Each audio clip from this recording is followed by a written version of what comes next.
panel, debaters, spectators. I'm going to start by giving you a characterization of what scamming is, what the status quo looks like, sort of examples of what that looks like, the spectrum of that, why scam baiting is good, and sort of about the particular people that this is likely to affect, and talk about the margin of change we actually think is possible, and then get into a little bit of why this house is supporting scam baiting specifically. So first of all, I kind of want to paint a picture to you of what scams actually look like. In the info slide, we get this idea that scam baiting is about trying to engage, to like waste time, to frustrate, or to expose scammers. So why are people willing to do that? Like, why are people willing to engage with these people who clearly just want to like exploit them, essentially? So there's kind of a large spectrum of scams, from like Nigerian prince phishing scams, that's like the classic phishing, to people like having fake phone calls where it sounds like it's maybe someone's child or their grandchild either having been arrested or been in the hospital.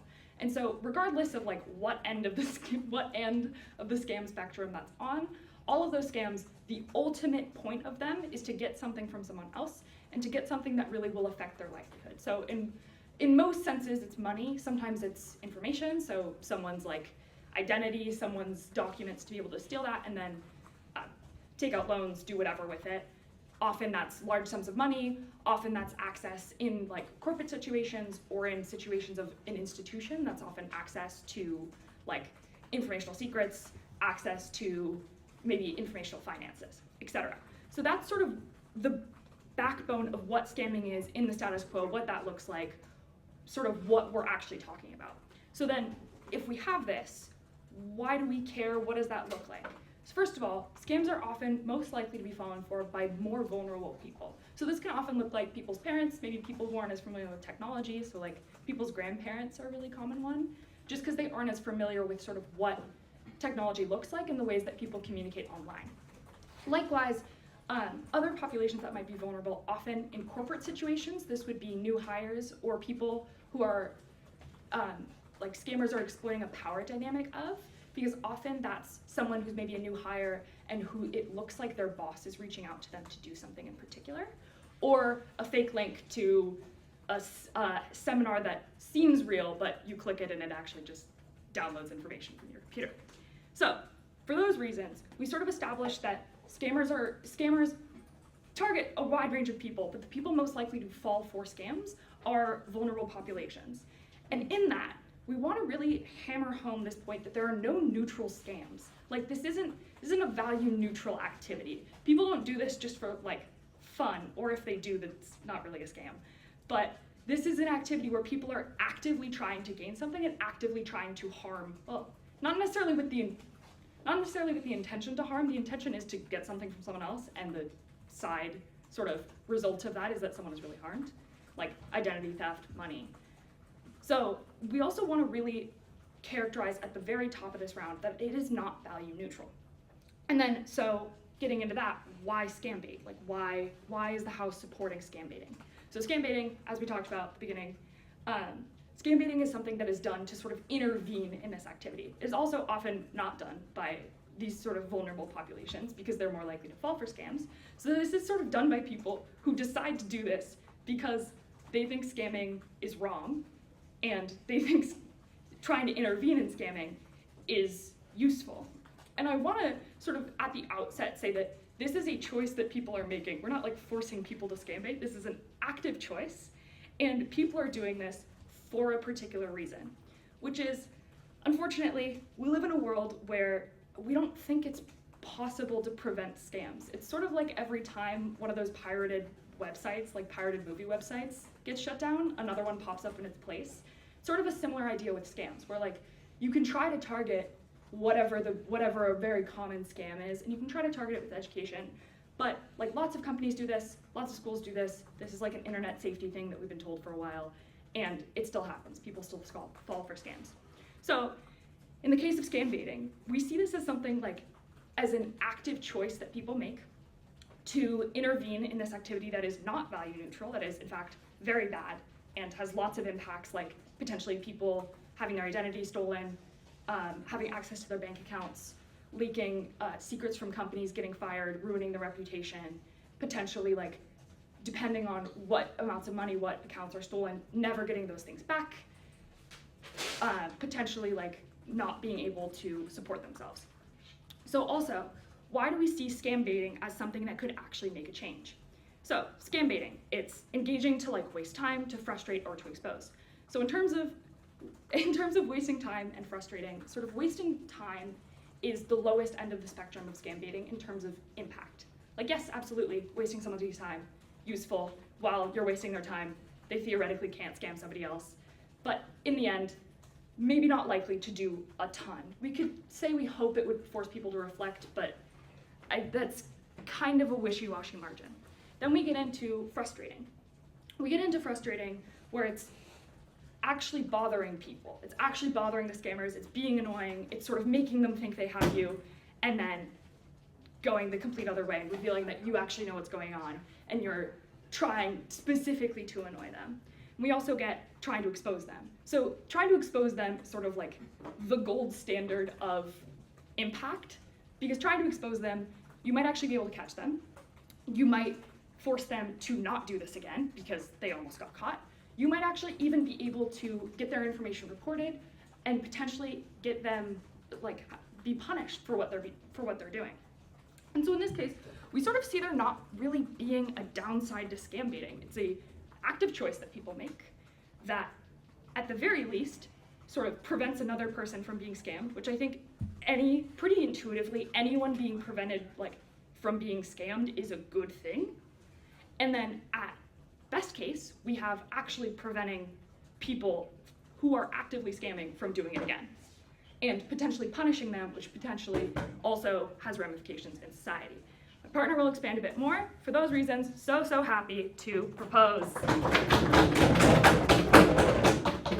you for an excellent speech. Hello. Gov fails to prove the comparative in this round. That is, they forget to argue the alternative, that what would happen if scam baiting didn't exist as a whole. They give you a bunch of arguments, a bunch of reasons why scam baiting leads to things like frustrating or exposing them, whatever. But Gov significantly has to prove that scam baiting has led to less scammers overall, which is evidently just not true. They have to prove that this increased awareness of scamming, or whatever scam baiting just to the scammers itself, has led to less scammers, which is obviously not what they have done in this case. They have proven a very, very low burden, and we will tell you exactly why scam baiting has led to more harm than good. So what is the frame that we give you to? We see that scam baiting typically occurs on things like YouTube, TikTok, social media. That is to say that the people who are most vulnerable to scamming, that is the people who are least technologically literate, such as grandmas, grandpas, are not on the video platforms which scam baiting is uploaded to. And we also like to say that scamming is always evolving. As part of our frame, we think that scamming is constantly changing in our world. In a world of digitalization, scamming is always evolving its tactics. There's always new things to be considering, and it's just generally very, very hard to prevent in general.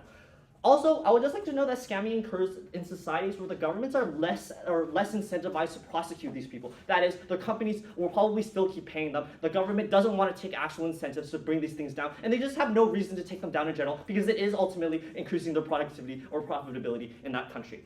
Okay, now done with the frame, let's move into some points of my own. My first point is on how people don't take it seriously. Entertainment by itself makes it so that people don't take scamming as seriously as it should be. What are the mechanisms behind this? Because the essence of like basically entertainment is to make it like seem less serious than it actually is. We think this happens because of a couple of reasons. It causes people to lower their guards, and because it becomes entertainment, people don't naturally take the entertainment seriously because the broad-based rhetoric becomes that the scams are greatly exaggerated. The broad-based rhetoric becomes that the scammers are stupid, that the scams are probably not going to work. So that causes people, and the final impact of this is that it causes people to lower their guard and not to take scamming as seriously as it should be on our side of the house. We think that scamming is a problem that should be taken very, very seriously and should be left to government organizations to prosecute these firms, not some YouTube mojo who somehow knows something about scamming. We think it's probably better on our side of the house where we get government institutions to do that kind of change. Note on the margin of scale, right? On their side of the house, there's always a marginal change in scamming because of scam baiting. The scams are always involving. Big corporations in, say, like India where scamming occurs are largely exempt from whatever criminal prosecution that occurs, and it is evident that the Indian government obviously hasn't done anything to stop scamming as a whole. I think that in general, scamming has probably gotten more prevalent, and they have failed to prove that scam baiting has significantly stopped scammers from doing their thing. On their best case, nothing much has ever occurred. That is, there's no marginal change on their side of the house. And we will tell you why. On our case, scamming has actively made the problem seem better than it actually is, which is causing people to not take it seriously, which I've already proved in my point. Secondly, I just want to note that Gov is saying that Gov argument might be saying that it's increasing awareness, such that people are going to teach it more to whatever demographics. But the thing is, it distracts people from things that are actually, it distracts these vulnerable communities from things that are actually important. That is, to stop scamming in general. We want more education, not some people clowning on some scammers, because that doesn't teach anybody about what actually scamming takes place at. It doesn't teach what people actually need to look out for. Secondly, my second point is how it encourages the evolution of scamming. When people scam scammers, what they usually do is they hack into their systems, call the police and whatever, and they somehow get like the police to come to their organization and take them down, whatever. They do this because they think it will deter scammers overall. Note scale. Note that these people still get paid by the hour, such that scare tactics are good, but do nothing to solve the underlying problem that fuels scamming as a whole. And the industry will always be profitable, therefore, and when it will always be profitable, there will always be things that will actively replace them. What does this look like? It makes scam centers more aware of the tactics people will use to stop them. When some YouTube motion basically exposes all this like the actual cybersecurity firms that use their actual mechanisms to take down these firms, and they expose these tactics to the scam centers, then the people running the scams, the scam centers will be more aware of the tactics that they're using, and they will therefore evolve to stop them. What are the mechanisms behind this? I give you three. Firstly, the people who are running the scam tactics are not stupid. They're always evolving, and they always want to make their industry as profitable as possible. They want to make it so that their industry is fail-safe. They want to safeguard their industry so that they can continue making money, and therefore they will always be evolving, and they will always take note of the technology and the tactics that the scam baiters are using to stop their industry from collapsing. Secondly, they always want to avoid criminal prosecution. They recognize that there are risks to these kind of activities, and they will install safeguards when they become aware of the tactics that these scam baiters are using. They recognize that there are risks to the system, and they can bring down their criminal enterprises if they do not address these kind of security issues. They do not want to go to jail. They do not want to lose money. Also, even in their best case, in the case that safeguards don't work and they do end up in jail, I just want to know that the scamming will always be a profitable industry. There's always people to exploit. There will always be things such as new companies that will be able to take over the current pre-existing companies. So scams simply will fail because they'll be replaced by people who will do it better than them. They'll always be replaced by people who will be able to evolve their industry. They'll be replaced by people who actually know how to stop these scam baiters from making their points. Okay, I'll give you some examples of scams evolving, because I think this is very important. This looks like things moving from calls to mails. It looks like the changing into technology, such as the examples they brought up, which I think are very true. But why is this particularly worse on their side of the house? On their side of the house, in a world without scam baiting, the processes scammers will be kept internal. Scam centers will not know the tactics that are used by people who are counteracting them and actively working to prevent scamming from happening. We think that it is better to let actual cybersecurity efforts, not some YouTube mojo to catch these guys. That way, their processes can be kept secret. What tactics they use to actively catch these scammers, what do they think is the best move to stop these things? And that way they can keep their processes internal. That way the scam centers will not be able to replace industries as fast as they are currently doing so. They will not be able to evolve as faster, and therefore the scammers will not know what to look out for. They cannot be trained adequately, and they will not be able to make the efforts that they need to improve the industry as a whole. What are the impacts on our side of the house? On their side of the house, it becomes much harder for people to take down these industries, insofar that when you have people who are learning constantly, who are learning from the tactics, we think it's better to keep these things internal so that they don't have any reasonable defense mechanism against them. They don't know what's going to come from them. They don't know what angle people are going to take. But when we broadcast all these measures such that they know what's going to come to them, they'll be able to train their workers. They're not stupid. They'll be able to know what's going to actively affect and harm their industries. They still want to get paid. Secondly, they're encouraging the evolution of scam centers and their tactics. They make it so that we're perpetually behind them, such that they are always 2 steps ahead. They'll always be able to adapt technologies to whatever steps we take, and they'll always be able to advance their technology. There'll always be things to replace the industries that already exist. On their side of the house, we get more evolution of these scam centers, which we think is bad. We want the industry to stay as stagnant as possible. We want our actual cybersecurity experts to know what can be done. Thank you.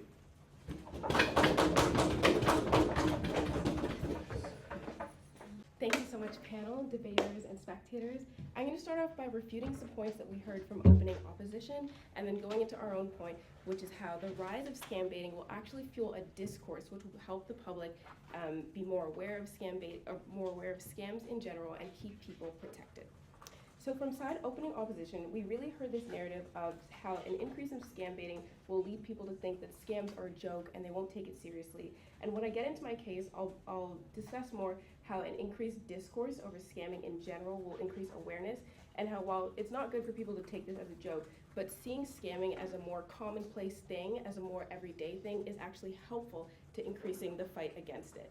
Government also gives us this case that government institutions should be the ones to address this, but we on Side Opening Government are going to talk about how government institutions, that approach will take so much longer and be less personalized to individual populations and vulnerable populations, and will really just paint the whole situation with one brush, whereas our approach allows for populations to be addressed directly and meet their specific needs. Side Opening Opposition also gives you this case that says scammers will evolve regardless of whatever tactics are in place, and we actually agree with that. So we ask you to consider, is it more important to have a world in which scamming is evolving and people are aware of those evolutions and are actively working to address it and just have the knowledge that things are always changing and they should always have their guards up? Or should we just leave it to chance, and if people know about scamming and that the industry is evolving, then they know, and if they don't, then they don't.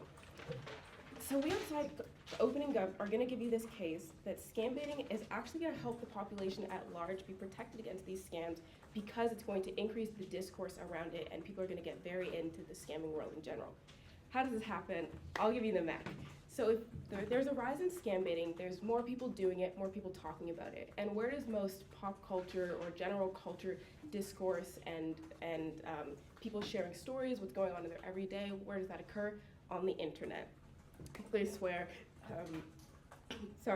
place where it's very easy for ideas to snowball and skyrocket to virality, and it's just very easy for ideas to be shared.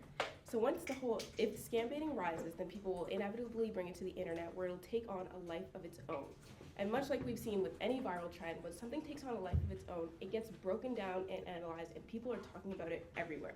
What does that look like? It looks like, I'll take you in a second, it looks like Reddit forums breaking down the history of scam baiting, how it happens, a funny way they beat someone, a way that they interacted with a scammer that was different than a previous. People are going to learn that this is an industry that looks like a million different things, and it's constantly evolving because there's going to be so much chatter about it, so much chatter about the different ways that it looks and the different ways that it spreads. But you disagree. I already told you that the most technologically illiterate people are the most vulnerable to scams. Therefore, they will not be on these social platforms where scam baiting is broadcast. Engaged. Totally agree, but when something is big on the internet, it often spreads offline as well. And you're going to hear about scam baiting in schools, on the street, in companies running ads, and in that way, it's going to have a trickle-down effect, and it'll get to those most vulnerable populations. Whereas in the status quo, where it's not on the rise, and scam baiting is more of a thing that some people might know about, there's a higher chance for vulnerable populations to not be aware of it. So as I was saying, as scam baiting will hit the internet and as scam baiting increases in popularity, it'll become everywhere and there will be an increased awareness in general. And specifically unique to our case on scam baiting versus government policy, because scam baiting will be more of a movement and more of a general cultural discourse, it'll be able to reach populations in a way that government policies will not be able to. Because it'll be on the rise generally, it'll be something that all sorts of different types of people from different backgrounds in different places are talking about. It'll be something that, whereas if it was a government policy inducted, there becomes the opportunity for it to be seen as a partisan issue, for some people to be against it, for some people to be for it, for some people to deny its existence. But if it's a general thing on the rise and more different people from different backgrounds are talking about it, it becomes a more pervasive thing and all of a sudden more accessible to a whole bunch of different types of people. So I mentioned a second ago that scam baiting, if it becomes a general popular discourse, will be taken offline. And we see this happening in a couple ways. We see this happening in companies jumping on this, whether they're creating plans to address scamming or not. All of a sudden, we can imagine them running ads. This is what scams look like. This is how you can protect yourself. Specifically protect yourself with our plan that we're selling you. And sure, they're selling you a plan, but also they're running ads for the general public that they're paying to get out to as many people as possible, which increases awareness on scam baiting in general. We can see scamming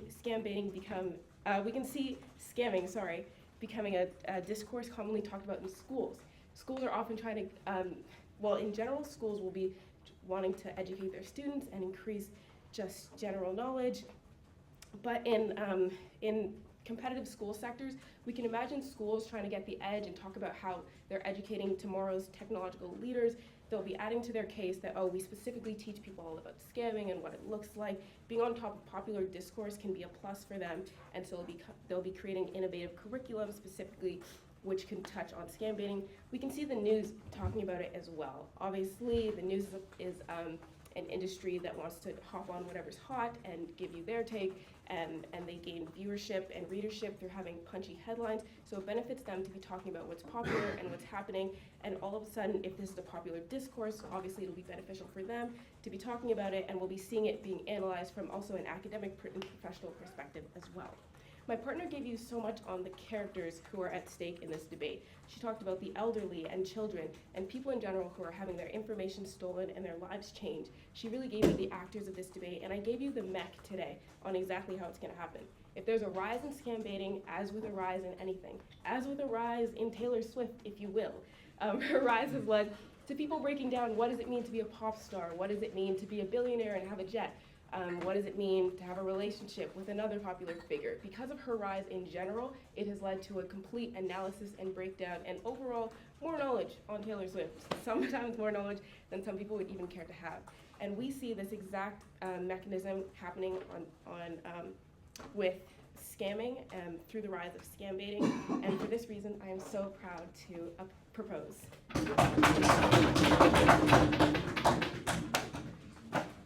Thank you for an excellent speech. DLO, close out the front. So what will I do for you today? As opening opposition, I'll be rebutting opening government's claims, providing an argument on stigmatization as opening opposition, and then doing some sort of weighing. So let's go on the top of opening government's flow. What we get from the Prime Minister, they really talk about wasting time and frustrating scammers, which means that scammers become less incentivized to do so. And I think government really mischaracterizes scamming as a business for this point. Scammers are paid by the hour, and scammers succeed enough regardless to have the entire corporation float. So we have this whole team of scammers paid by the hour. They don't care enough to actually quit their job or provide delta for their side of the house. If someone, say, wastes their time, they're still getting paid. And then they claim that we can punish them, but as Alex has told you, more scammers exist on their side of the house because security is further reinforced, which I'll extend more on later. So on to my contention, we tell you that it stigmatizes those who fall for these scams, because we tell you that the average consumer of these videos is generally technologically literate and has a decent conception of how obvious scams usually are or usually look like, and how what happens when they go onto YouTube and watch a video about busting a scammer or pulling a prank on a scammer is it reinforces stereotypes that they hold against people who do fall for these scams. They think that they're these stupid, ignorant, and easily gullible people. Go ahead. What's the margin of people you actually think are watching these videos over the age of 20? Sorry? Well, if people are watching these videos, we're saying that technologically illiterate people aren't watching these videos, and most of the people who do consume these videos are people who are technologically literate. So yes, there are a lot of people that watch these videos. There's millions of views on these scam baiting videos. It's a very, it's a very big entertainment industry, actually. That's the reason we have this motion, because it's a large problem in today's world. Okay, so the extensive consumption of this content educates those who watch these videos, and while people generally come with a preconception of what a scam looks and sounds like, it becomes more obvious to those who watch these videos, and thus increasingly stupid to fall for such a scam. So what's the issue here? We've told you that those who do fall for scams are people who are technologically illiterate. This might be someone prevented from going online their entire life, and thus they don't really like going online in general. And this also means old people who never took the time to learn technology of the developing world, or children who are just being introduced to the internet at a young age. So what do we see when we stigmatize these people is that we can't actually find them the support they actually need. Why is this? It's because we go in the opposite direction of education. These videos foster the population that is already technologically literate and puts this notion into their head that it's obvious to recognize when scams are a scam.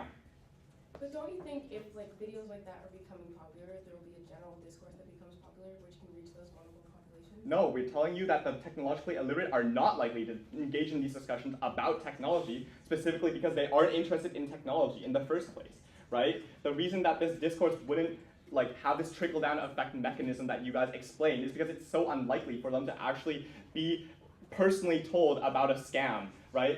If they're not technologically literate in the first place, they wouldn't care about these issues. They're just presented with this issue one day, and they don't know how to solve it. Okay, so back to my point. these videos foster the population that is already technologically literate and puts this notion that it's obvious to recognize when scams are a scam. And this is important because we see a societal shift where these people start making jokes or inherently making fun of people who fall for these scams. For example, Billy and Bob could be having a discussion at the lunch table, and Billy makes an offhand joke about being an old granny if you actually fall for caller scams.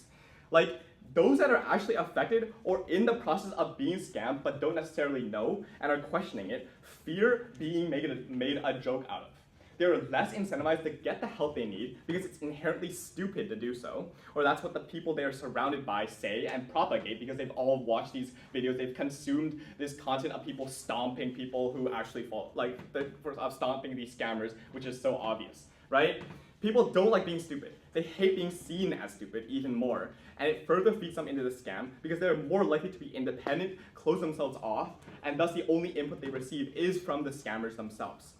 Like, put yourself in their shoes. You've got a phone, you just get a phone in the 10th grade, and you don't know too much about the internet, just what other people say about it. You get a call saying that you need to pay to fix your software, and you're really convinced, but you're still unsure about sending money to this number. So you think of asking your friends, but your friends just laugh in your face and tell you that you're stupid. So you just end up going through with it, right? We shouldn't stigmatize those who are technologically illiterate by situation.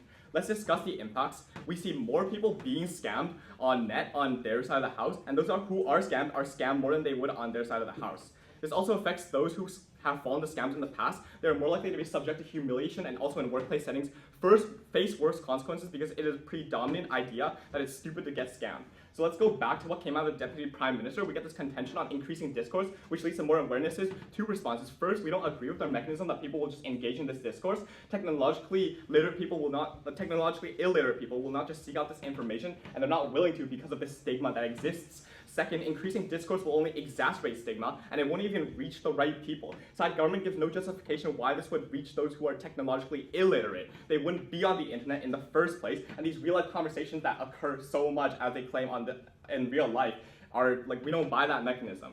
All right. Third, we can reach out to the technologically illiterate through other ways, and tech help groups at local libraries or something. The point was, and our point isn't to create policy to stop scam baiting. Our point is that we shouldn't broadcast these scam baiting tactics to them. The entertainment and awareness point doesn't translate to making it a part of education because it's a part of entertainment.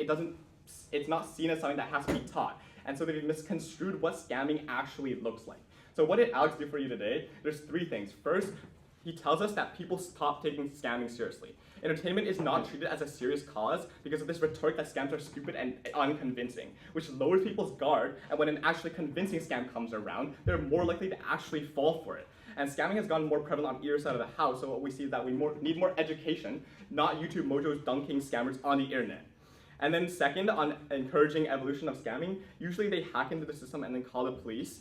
So scare tactics don't really solve the underlying cause. We see that scamming is always profitable, so scamming centers thus become more aware of the ways they get taken down because YouTube is an open resource, and thus they will improve their security, which they really concede, actually. They say that a world keeps scamming improving is better. So I think we disagree. We don't want a world where scamming is better. It exacerbates harms of scamming that the Prime Minister talks so much about. And then three, the third point on cybersecurity experts, we need cybersecurity experts to catch scammers, not YouTube mojos. So for all these reasons, I'm so proud to propose.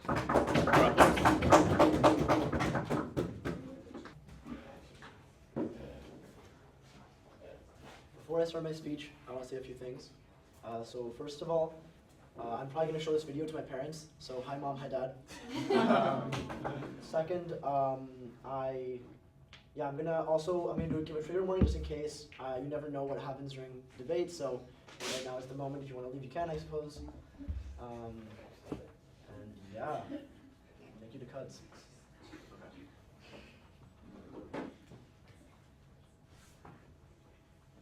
The side opening opposition tries to impose an unfair burden on us to say that scam baiting has led to less scammers. That is not our burden. Our burden is that scam baiting has done more good than harm, and we're going to prove this by three unique mechanisms. First, that there's going to be a large amount of personal and internet-wide satisfaction that is going to come from scam baiting. Second, that is educated people on scams, even the most marginalized communities. We're going to tell you why this is going to reach the technologically illiterate. We're going to tell you why this is actually going to lead to discourse through a better mechanism. And third, we're also going to tell tell you why police will work with scam baiters to catch scammers, and even if they don't, it will increase cooperation with law enforcement, and this is good. And we're going to tell you why we co-opt these benefits from opening opposition. So first, we already know, we've gotten a pretty clear picture of what scamming looks like, text messages, phone calls, etc. We already know that the purpose of scamming is to take your money in an unjust way. So, therefore, because it is in an unjust way, this is an unjust and evil action they are taking. What does this look like? So what does it look like when somebody feels as if they've been unjustly scammed? First of all, it feels like you've been personally wronged, and it feels like you have, like for example, what does this practically look like? It means you worked for the money that you have in your 9-to-5 job, and then you go home, you get scammed, you lose all this money, you feel wronged. This is a bad, an intensely negative emotion. It looks like your life's being gone, etc. So what are responses to an unjust action that people can take? So you can forgive someone, but you can also take revenge. And we're going to tell you that revenge is better here, and you can easily get revenge by scam baiting. So first, so we already know that you're going to be frustrating them by wasting their time, etc. So why does it waste their time? First of all, it makes them feel like shit. This revenge, and because you're wasting their time, this revenge will probably feel very cathartic to you. So what does this cathartic? Well, first of all, this is probably true because when you're wasting their time, when you're making them go through these unnecessary steps, when you're making them not successful, this is like making them feel worse and you feel better, and this is going to lead to catharsis. What does a catharsis look like? Well, an aha, I got you moment, a moment where you're like, haha, scammer gets scammed, right? This is a feeling of intense satisfaction that you feel that is multiplied because of 3 reasons. First of all, because your feeling of negativity before was so strong that now your feeling of aha, I got you is so much more intensified. Second, because you feel like you uniquely helped to stop someone who is evil. You feel like, and third of all, because you uniquely feel like you're intelligent enough to stop somebody who is doing this huge plot. So that's why this is going to lead to catharsis and why this is good. Now my second point, why is it going to educate about people about scammers in a way that's actually engaging and with better mechanisms. So first of all, as we just proved, it is personally satisfying to you, but it is not just personally satisfying to you, it can also be personally satisfying for others. So why is this the case? Because people like seeing bad people get what they deserved. This is like vindication, right? This is easily proven through examples, like for example, Catching a Predator shows. When you put these shows online, you feel like, oh, we've just caught like this evil person, we've done good by society, and people watch this and they're deeply satisfied by this. Your satisfaction is multiplied. This is like a tenfold, like a super high impact because of the amount of people that are feeling satisfaction that you're feeling. What else? And then obviously scam content. But so how can you make other people feel the satisfaction that you feel? Exactly by recording and posting these videos online. So why is this likely to happen? This is likely to happen because the barrier to entry is low. Because it's very easy to screen record on your phone. I'm going to press record here and make a video about how my text messages are happening or how my phone call or whatever. It's pretty easy. You can also record your process of when you're talking to somebody. It's pretty easy to do this. But because it's not difficult, there's a very easy capacity, low barrier to entry. So why is this likely to happen? This is likely to happen because there are 2 large incentives to do this. First of all, profit. Second of all, fame. So, first of all, this is very profitable. Why do we know this? We know this because we've seen this before. People have seen probably scam content, or even if there wasn't this exists, we were going to say that like predator content. There are similar kinds of content that have made money, that have gone viral. They know that this is profitable. They know this is a unique way for them to make money. Second of all, fame. So why is this likely to get famous? Why is it likely for them to want this? First of all, because it's pretty easy to go viral. It's pretty easy to go viral when you have content that is uniquely engaging, that uniquely gives you a lot of satisfaction, and is uniquely clippable. Why is it clippable? Well, is it clippable because you can just put like the thumbnail, scammer gets scammed, and then you can put like the 15-second YouTube short or Instagram short or whatever, saying like, oh, like ha ha ha, or I don't know if you guys have seen the video where it's like, no, why did you do that? No, everybody's seen that video anyways. So it's easy to go viral, small clips, etc. So. Another mechanism for which you can go viral is the news. The news can easily pick up the story if it's interesting. So why, again, they also have the same incentives for you, profit and ease of pushing, easy captions. And famously people want. So people watch these videos, therefore shall not be okay. So who else is going to watch these videos? Like, this is important. So who's actually going to watch these videos? Like, we're saying it's going to go viral, but what does this mean? So first of all, teenagers will probably watch this video. As we already said, this has already been conceded. I don't have to prove this. Young adults will watch the videos, but who else will watch these videos? And this is up to my 3rd point. I'm doing it in my 2nd point, but whatever. This is the police is going to watch this video. So why does this matter? So OO was talking to you about how this will stop the police from doing their job, or that this will make it harder. And we're going to, it is untrue, we're going to flip this. So first of all, why, because of the police will watch this video, they're going to watch it, and they're now more aware of this crime, they're probably going to take it seriously. And they're probably going to be pressured to take it seriously because of the amount of people that have watched this video, because they can tell that this is an important issue that people care about. They're probably going to take this pretty seriously. But just taking this seriously doesn't actually matter. What actions are they going to take when they're taken seriously? So first of all, they can work to solve the problem, but critically, you know what? Yeah, I'll take a few extra 6 minutes. Go. If they got scammed because they're so technologically illiterate, how are they literate enough to go viral? Okay, I'm gonna like. Sorry. Okay, but this is like your family might have gotten scammed. You can feel this pain tangentially. It doesn't really matter. Okay, so what actions can they take? Critically, they can work with the people who have done these scam baiting videos. So why would they do this? Because the scam baiters can have specific knowledge and expertise that is unique to somebody that has a personal interest to this. Why is this true? This is true because the police are not the only people who have the skills required to catch scammers. What kind of skills are we talking about? We're talking about coding skills, IT skills, tracking skills, scam baiting skills. For example, Mark Roberts, an engineer who worked with the police to shut down a call center in India. This was pretty viral. So why is this good? This is good because you get, first of all, you get a decrease in scammers because you're working with the police. But even if you don't buy, you get a decrease in scammers. We're also going to get more people cooperating with law enforcement. This is good. So why are people watching these videos? Educate them. First of all, they're going to be aware this exists. They're going to be more knowing about this. And because they're going to be imparted knowledge. But back to the news point, what does a newscast look like? It looks like the scam baiter actually being interviewed. Like a newscast can interview like a scam baiter, say, why did you do this scam bait? Why did you post this? And the scam baiter now has an opportunity to tell people about scams, telling people to protect their grandparents. And then the grandparents think quickly, the teenager grandkids can probably tell them about this because they're going to watch it, they're going to know that they didn't have to. And even if you don't buy this, newscasters, once they pick up the story, will run the story, and grandparents usually watch the news. That's important. Good. Awesome.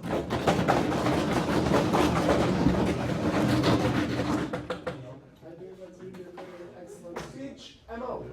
Okay, so opening opposition has brought forward the point to you that promoting this kind of content that will expose that is scam baiting will allow people to underestimate the actual impacts that this has, and because they underestimate it, they're actually going to be more susceptible to falling for other things that may be more complex. What they're failing to highlight here, and what the opening opposition has missed, is the impact that is necessary to prove this point. The impact being that the kind of content that is shared that is scammer baiting is generally targeted towards scams that are not as that are stupider, that aren't as serious or as complex. Why is this? Because it's made to be content informed. And what does that look like? Well, content is going to look like stuff that is shared in short form content, probably on channels like YouTube and TikTok and Instagram and social media. It's not going to be, no one's out here reading like a whole ass Wikipedia page about how some scam happened and how in depth it is and how dangerous that can be, because that's not entertaining enough. So let's characterize the people who will be making this kind of content that is like short form TikTok kind of content.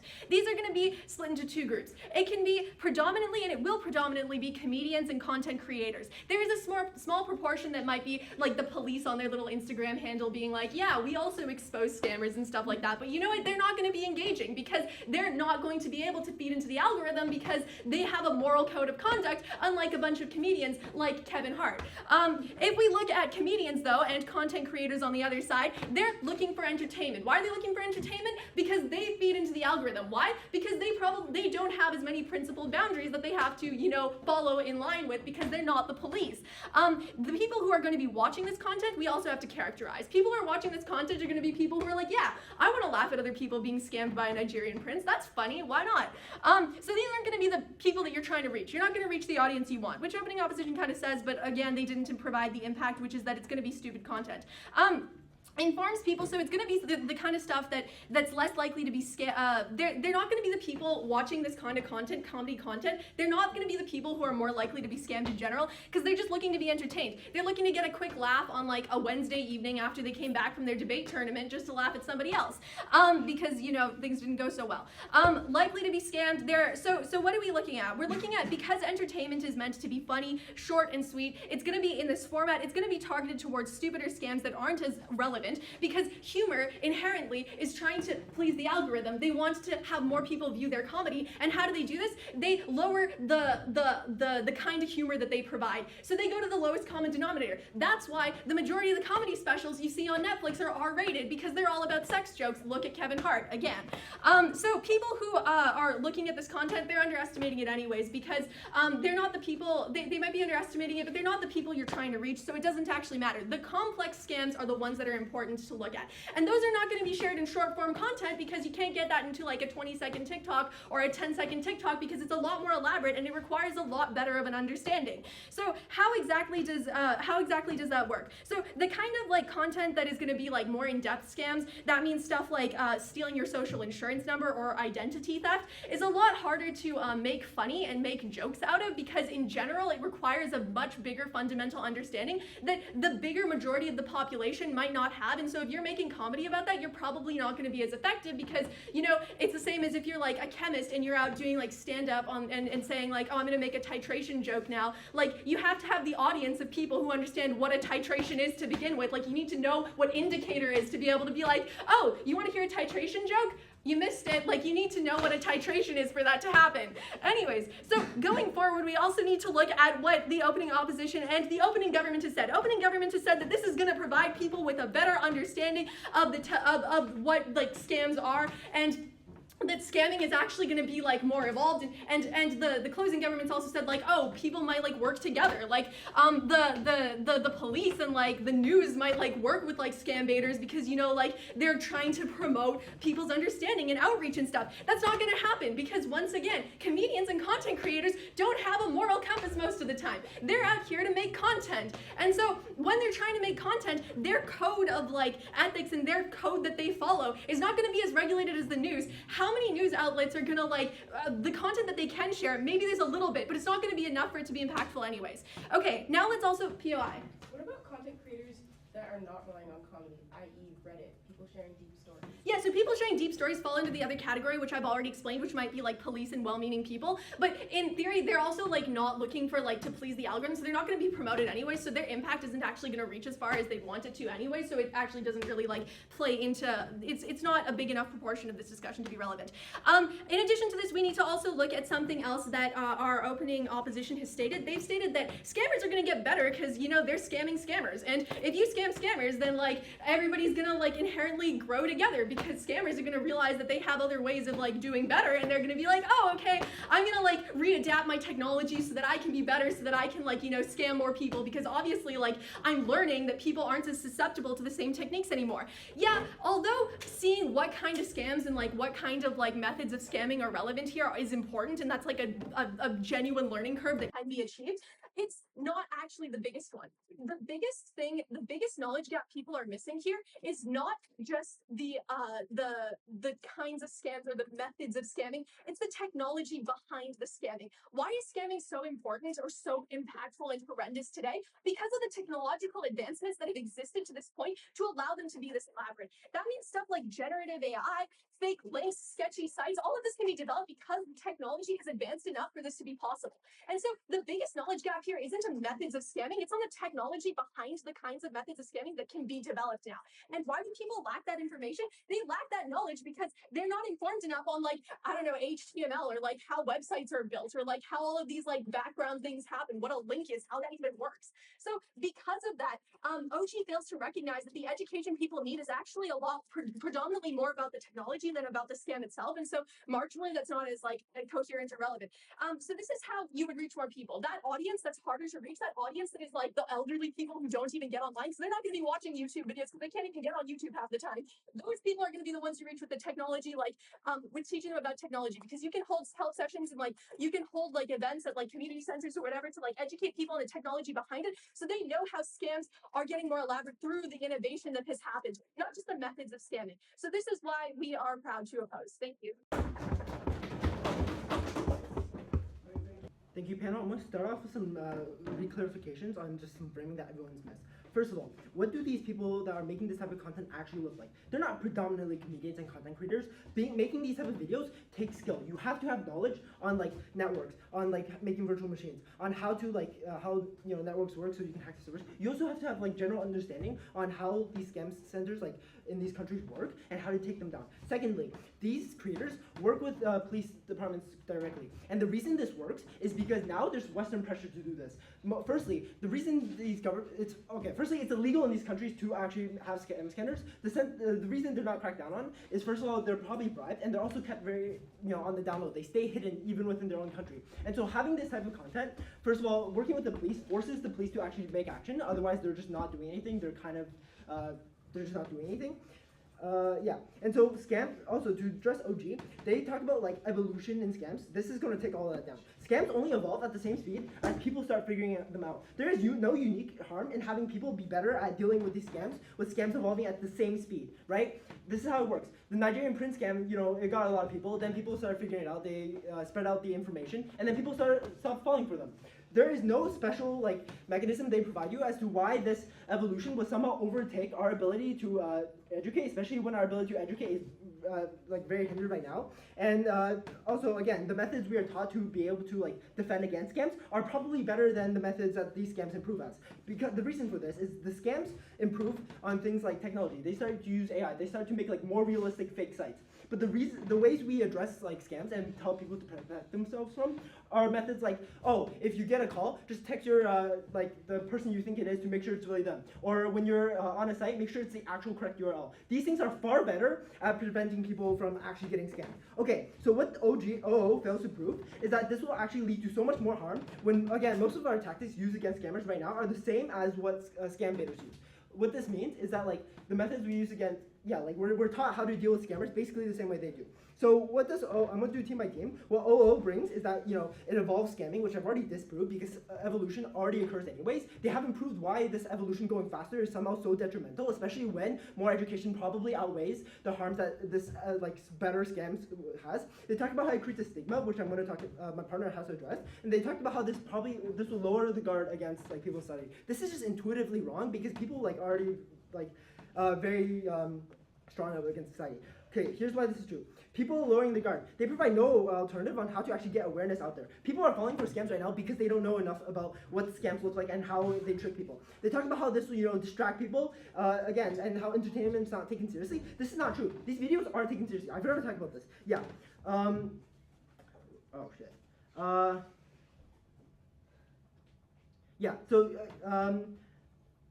yeah, these videos are made by people with like a lot of knowledge, and they're made very educationally.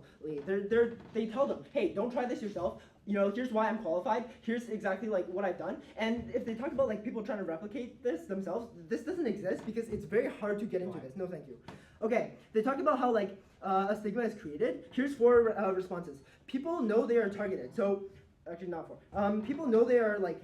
People know that it's mostly old people that are being targeted. Right now, even kids in school are being told, hey, it's probably your parents that are falling for these types of scams. And most people aren't going to laugh at them just for the same reason that they're their parents. You're not going to laugh at your own parents for falling to a scam and losing their hard-earned money. You're probably going to more likely be emphasized with them and, you know, want to help your parents. And again, that also addresses the fact that first of all, they contradict themselves. They're like, young people don't need more education on this because they're already very tech aware. And then they bring up an example of some high schooler falling for a phone scam. So this proves that it's always better to have more information, firstly, but it's also good to have more information for kids in general because, like my partner mentioned, it's likely that this increases education in general because, you know, young adults love watching this type of content. They're satisfying to watch. They get hundreds of millions of views, and people just, in videos, educate people on how to deal with scams. No, thank you right now. These videos aren't just on YouTube, like my partner mentioned. They will go on news sites. They get broadcasted everywhere. And again, young adults are able to better understand that it is old people being targeted, and they're likely to help out their parents and, you know, warn them about these types of scams, or like have the situation where their parents like, hey, does this look legit? And they'll be like, no, this is a scam. Don't fall for it. And so we deal with the fact that just first of all, more education out there is inherently better.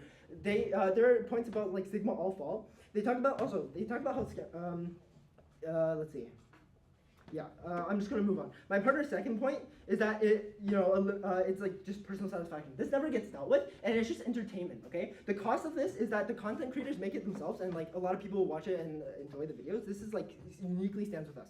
Okay, why do we actually take down scammers? 4 reasons. A marginal amount of people are getting scammed less because sure, maybe the scam baiters have spent less time scamming actual victims. This is true. We're disturbing their like systems, their networks, their ability to actually make calls just by wasting their time, whatever.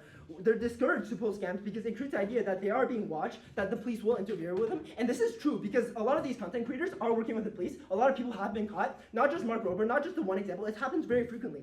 Scammers. It's also that their operations are being disturbed, so their time's being wasted. Yeah, sure. So Scamming takes place in countries like India where the government and police have simply no incentive to crack down on these kind of things engaged. I've already brought this up. The incentive for them to, first of all, it is illegal. They don't do it because they have no reason to. The reason now is that they're being watched by the Western world. They're going to comply and actually go take the action because they're forced to. This is inherently true, okay? This is happening. Call centers are in India are being like raided by the police, and people are going to prison and paying for their whatever, their actions. And yeah, like the operations are likely to get disturbed by police intervention. So I'm going to do some weighing. We take it over OO because OO's main pushes are extremely hard to believe. They fail to prove that this will lead to so much more harm when most of our tactics, again, that we use against scammers are the same that the scam baiters use. They don't actually like talk about how this evolution is so harmful that it somehow overwhelms our ability to educate, especially when teenagers are so like, they spend so much time watching this type of content. We take it over our front half because we provide actual mechanization on why it's likely that people will be educated and how this actually educates the older generation, which again are the main victims. We provide actual mechanism on why this actually takes down scammers, and it does in fact work because it does. And then we also give you this like cost-benefit analysis. You know, the cost is extremely low. There's like barely any harm. Society is like scams still evolve, but we're able to actually deal with them just by the mechanism of like our protections against scams are better. So if you do a world comparison, their world is that like nothing changes and scams still exist, which they do, and we're still trying to educate people on scams, but it doesn't work. This works. And on our side, we get a world where, you know, young adults help their parents, everyone gets better at dealing with scams, and scam centers get taken down. Thank you.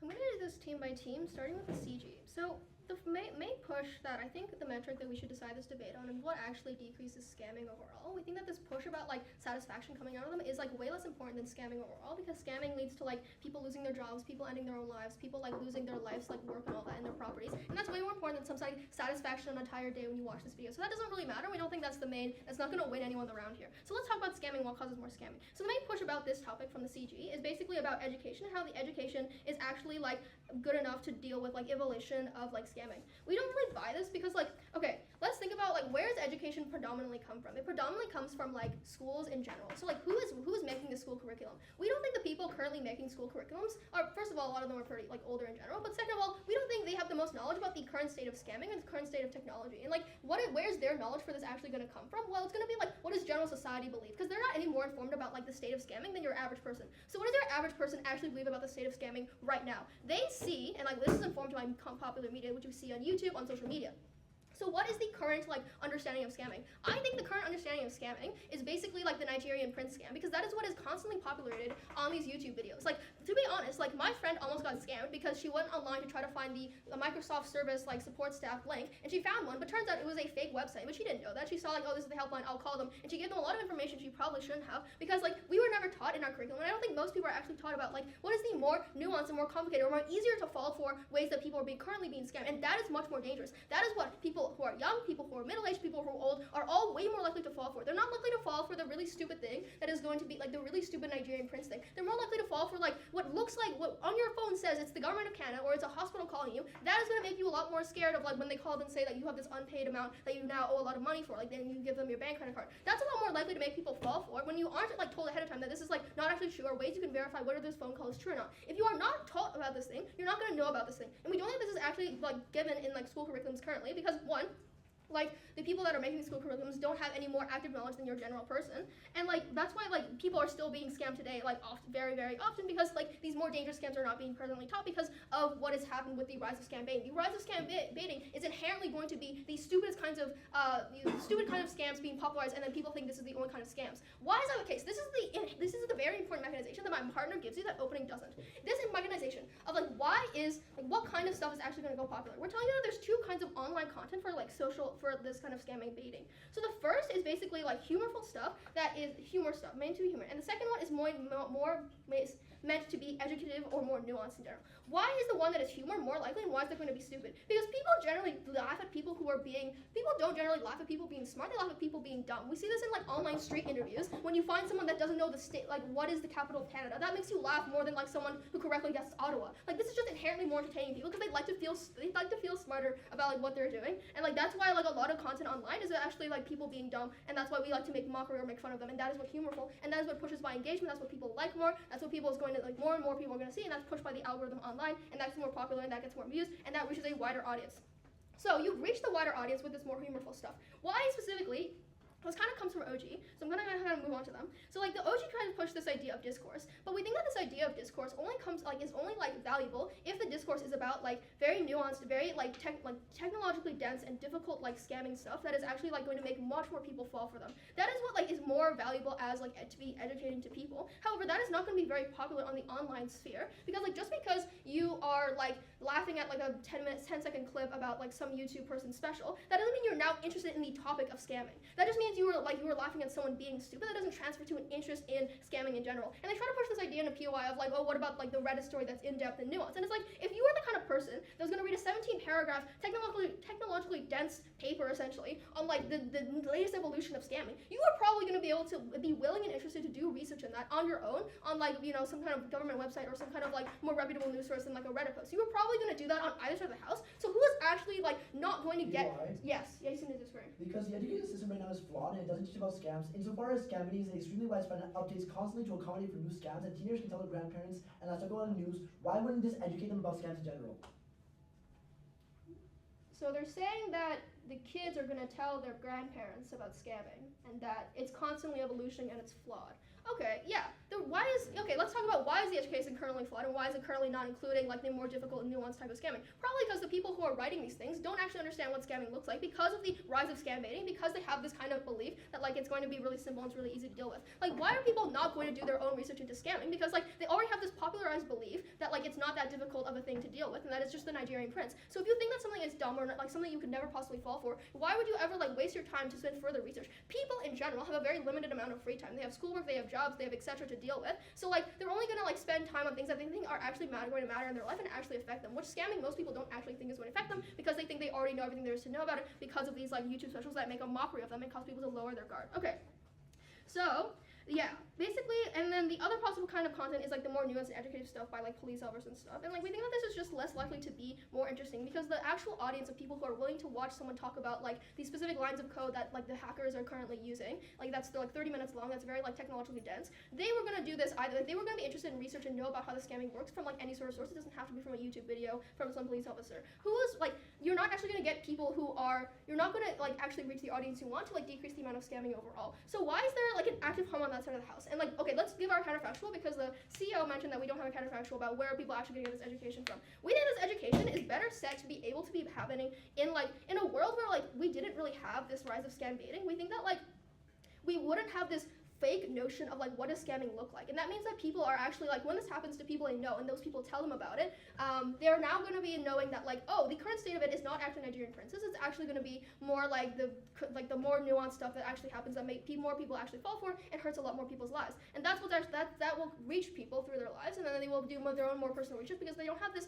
fake notion or this preconceived notion that it's going to be something really easy to deal with, and that is extremely valuable. That is the alternative. It's through education, through curriculums, through police officers going out and doing outreach in schools, and that is much more valuable than some YouTube video person talking about something that they don't really understand. And they try to push this idea that the people who are doing the YouTube videos are very knowledgeable in tech to begin with. We don't really think so because if that was the case, they would need to explain in the YouTube video all the detailed technology they already know to make it for someone to be able to understand and find it entertaining, which they don't really do. It's a lot more the only video I've actually seen about this is some comedian making fun of a Nigerian prince situation. I haven't actually seen someone talking about a more difficult situation, and we're different from our opening half because they basically all the impacts they kind of give you kind of hinges on this idea that because people are underestimated, they're actually getting people who are falling for scams more likely, but that relies on the idea that the mechanization my partner exclusively gives you about why it's going to be stupider stuff that is not actually going to lead to better, more nuanced education.